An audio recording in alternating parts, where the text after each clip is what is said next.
petugas bandara yang jilat-jilat tangannya Bahar akhirnya dipecat kan. Ada 3 orang loh dari pengamanan aviasi yang videokan menjilat-jilat tentang tangan Bahar yang merupakan tokoh radikal yang pernah menjadi terdakwa kasus penganiayaan anak di bawah usia. Kita melihat bagaimana tindakan yang tidak profesional ini menjadi sebuah tindakan yang harus diberikan sanksi dan hukuman yang paling berat. Tapi karena ini tidak melanggar hukum, maka hukuman yang paling berat adalah hukuman sosial dan hukuman pemecatan. Itulah sanksinya. Kenapa mereka dipecat? Ini biasanya orang-orang mempertanyakan hal ini dan wajar saja karena kenapa harus dipecat padahal cuman jilat-jilat doang. Tapi saya kira ini bicara tentang etika dan peperangan terhadap radikalisme yang terjadi. Radikalisme di Indonesia sangat tinggi loh. Dan mengesahkan bahkan karena radikalisme Piala Dunia U20 berhasil digagalkan oleh mereka. Gara-gara timnas Israel yang akan datang ke Indonesia dan ditolak oleh kader partai PDIP dan PKS, FIFA pada akhirnya menjadikan itu salah satu alasan terkini membatalkan Indonesia sebagai tuan rumah. Tentu hubungannya dengan para penjilat tangan Bahar Smith sangatlah erat, yakni radikalisme yang didewa-dewakan dan dielulukan petugas militer aviasi memberikan pelayanan istimewa terhadap Bahar Smith di bandara.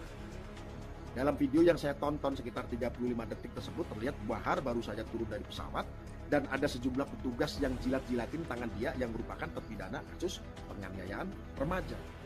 Setelah itu 2 atau 3 petugas berseragam langsung mengawal ketat Bahar dari Garbarata alias jet bridget atau lorong penghubung antara pintu pesawat dengan bandara. Dan di video yang potongan lainnya kelihatan banget para petugas itu tunduk-tunduk seperti ketemu sama orang penting saja. Keamanan bandara justru diragukan dengan tindakan para petugas aviasi yang justru mengamankan tokoh radikal.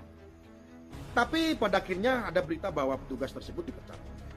3 orang sudah dikeluarin karena terindikasi dengan radikalisme, yakni cium-cium dan jilat-jilatin tangan Bahar. Di dalam bandara sendiri kita harusnya tahu bahwa radikalisme itu sangatlah menjadi ancaman besar bagi penerbangan. Apalagi peristiwa-peristiwa di mana pesawat dibajak oleh kaum radikal yang sampai pada akhirnya menabrakkan dan menghancurkan World Trade Center di Amerika saat itu. Kita tahu bahwa penerbangan dan radikalisme itu harus terpisah sejauh-jauhnya. Bahkan bercanda soal bom saja akan membatalkan sebuah penerbangan loh.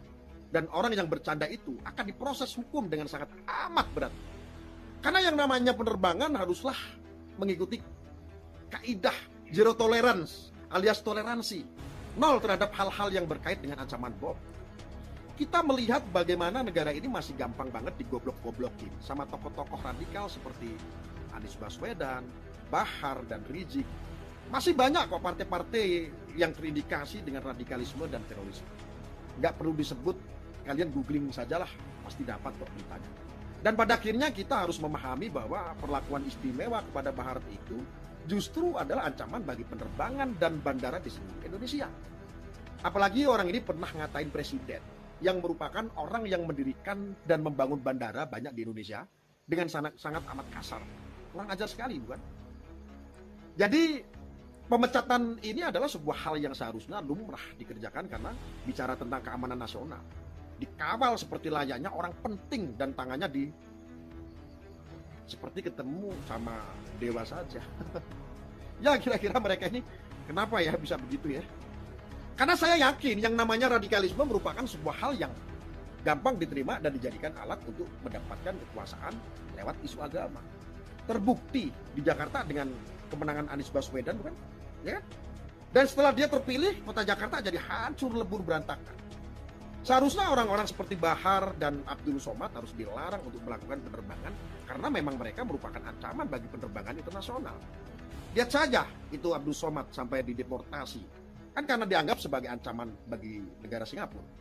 Main-main dengan penerbangan tentu akan mengakibatkan ancaman kepada penumpang yang tak berdosa. Saya berharap kita semua sama-sama bisa memerangi radikalisme dan para pejabat-pejabat penerbangan boleh segera bersih-bersih radikalisme dari negara ini dan tempat kerja yang sangat berisiko khususnya penerbangan. Negara ini harus bebas sebebas-bebasnya dari radikalisme dan terorisme. Apalagi Bahar pernah mengatakan bahwa dia suruh orang untuk buka celananya Presiden Joko Widodo. Ini kan sudah kurang ajar banget dan menjadi sebuah ancaman nasional. Masalahnya Kapolri nggak berani nangkep ya. Petugas itu dipecat dan harus mendapatkan akibat dari tindakannya jilat-jilatin Bahar dan menunjukkan bahwa radikalisme itu ada di bandara. Makanya, ayo kita harus bekerja sama ya. Ini juga kewajiban kita sebagai rakyat Indonesia. Di luar Polri dan TNI, bela negara itu wajib dari paham-paham, dari serangan paham-paham radikal.